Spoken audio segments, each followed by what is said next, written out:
एक बच्चे स्कूल गए और उस दिन स्कूल में आग लगी और उस आग के प्रभाव से उनका पूरा शरीर जल गया। विशेष रूप से उनके शरीर का निचला भाग जल गया।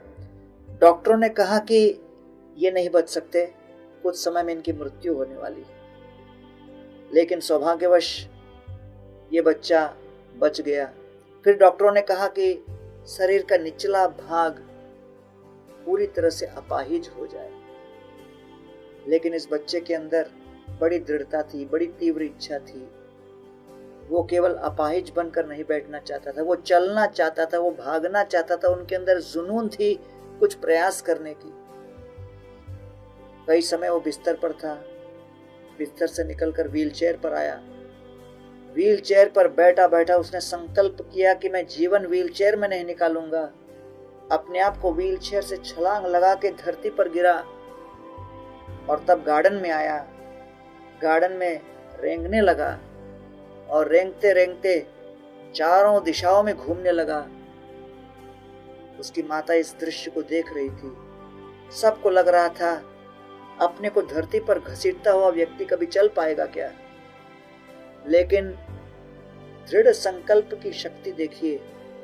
कुछ दिनों के पश्चात वही व्यक्ति जो सदा के लिए अनाथ घोषित किया गया था, अपाहिज घोषित किया गया था, अपने आप को उठाकर धीरे धीरे चलने लगा।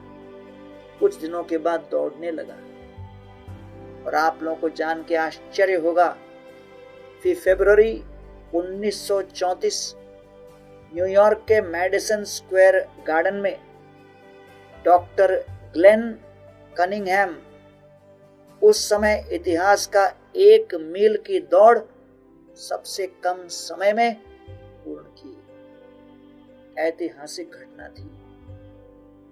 जिस व्यक्ति के लिए कहा गया कि वो जी नहीं सकते, चल नहीं सकते, उठ नहीं सकते, दौड़ नहीं सकते, अपाहिज होने वाले हैं, ऐसे व्यक्ति ने अपने दृढ़ संकल्प और दृढ़ निश्चय से सभी को गलत सिद्ध कर दिया। इसलिए कर्मणो ह्यपि बोधव्यम बोधव्यम च विकर्मणा अकर्मणश्च बोधव्यम गहना कर्मणो गति। भगवान कहते हैं गीता में, कर्म अकर्म और विकर्म की गति को समझ पाना बड़ा असंभव है। इसलिए हमें चाहिए कि अपने हाथ में है प्रयास करना, और जब भरपूर प्रयास करेंगे और भगवान की यदि इच्छा हुई तो असंभव भी संभव हो सकता है। इसलिए गीता में भगवान हम सभी से यही निवेदन करते हैं कि चाहे कितने भी विपरीत परिस्थितियां क्यों न हो, निराश नहीं होना चाहिए। आशा की किरण को हृदय के भीतर प्रज्वलित करके क्षण क्षण प्रयास करना, ये मानव जीवन की शक्ति के अधीन है।